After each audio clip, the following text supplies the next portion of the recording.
Today I'm going to show you how to make some miniature Masters of the Universe action figures using a 3D printer and some 3D models that you can download from the internet. I'll show you the whole process from printing the figures to painting them and finally building custom packaging for them. Let's go!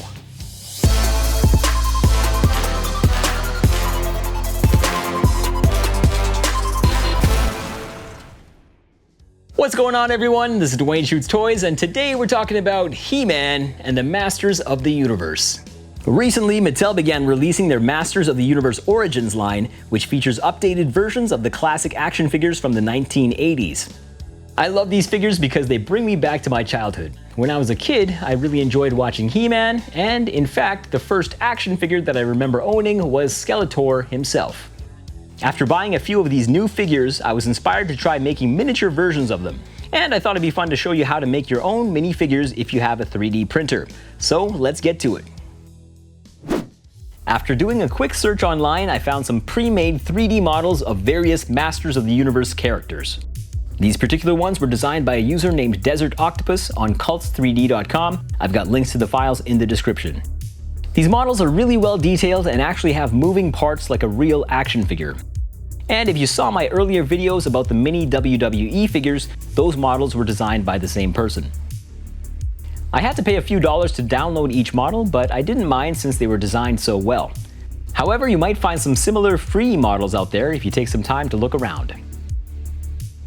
So I downloaded the files for He-Man, Skeletor, Trapjaw, Mer Man, Ram Man, and Battlecat. Next, I'll load these files into my slicer program called Cura. This is where I prepare the models for 3D printing. If I print them at 100%, the figure will be approximately 5.5 inches tall. Since I want to make a miniature version, I'll reduce that percentage to something smaller.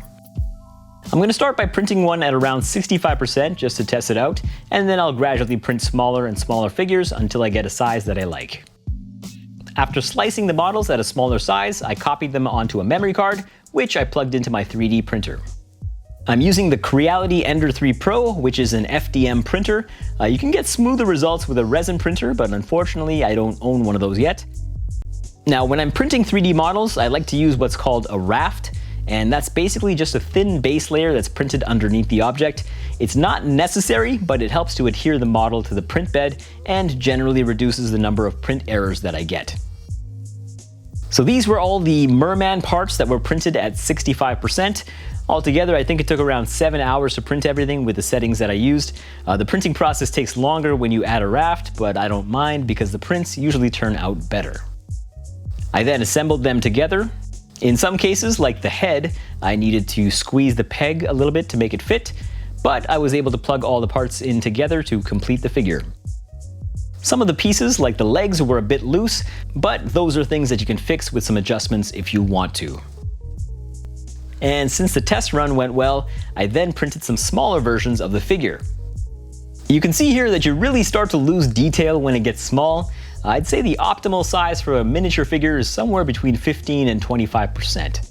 At that point, the figure is small, but you can still see most of the major details. If you want to scale these so that you can use them as toys with the larger figures, you'd probably want to pick a size between 10 and 15%, but they won't be very detailed at that size. I decided to go with 25% as the size to print all the other figures at, so I printed all the other pieces. Now the next step is to paint them. I started by spraying a quick layer of primer on top of the pieces. This isn't necessary, but it helps the paint to stick more easily to the surface. And then I began painting the parts using some acrylic paints.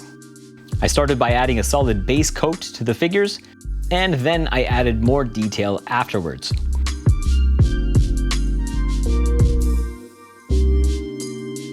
It can be challenging to paint items that are so small, but I did my best. Fortunately, these figures just use solid colors without any complex shading, so it wasn't too bad. Hopefully my paint jobs will get better over time as I get more experience painting things.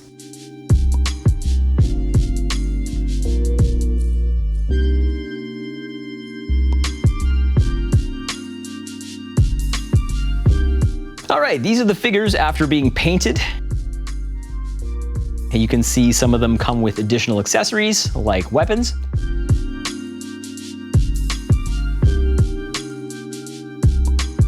And they're scaled to the same size so they can all ride on the Battlecat figure.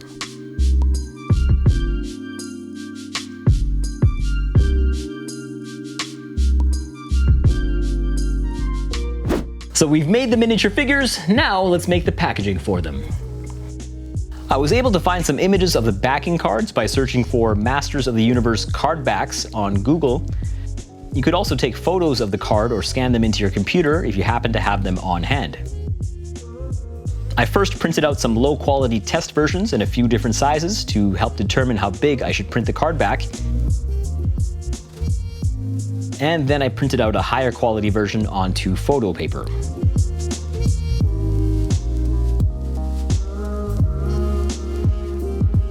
I glued the front and back pieces together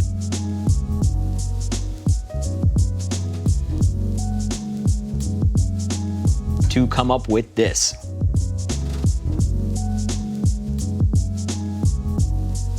I also printed out some mini comic book covers to put inside the packages. Then I just needed to make a plastic bubble for the package. And to do that, I cut up some plastic packaging from an old toy. And I folded it into the shape that I wanted.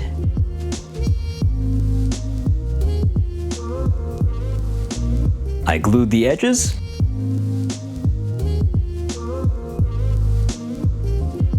Made sure the figure would fit inside.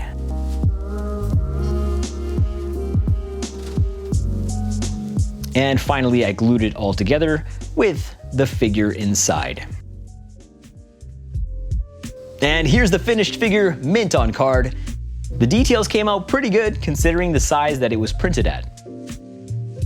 And for a size comparison, here's how the figure looks like next to a full-sized Mer Man Origins figure. At this scale, the miniature figures worked pretty well with my quarter-scale Ninja Turtles figures, but if you want to use them with the Masters of the Universe figures, you can try printing them a little bit smaller. This one was printed at 13.5%. It's not nearly as detailed as the larger prints, but it looks decent, and you could do a better job with a resin printer if you have one. At some point in the future, I'll probably do a diorama toy photography project using all these mini figures. I think that would be pretty fun to do. If you like this video, check out my other clips. I've got content about action figure photography, 3D printing, miniature crafting, and more. Let me know what else you'd like to see me make, and thanks for watching. I'll see you in the next video.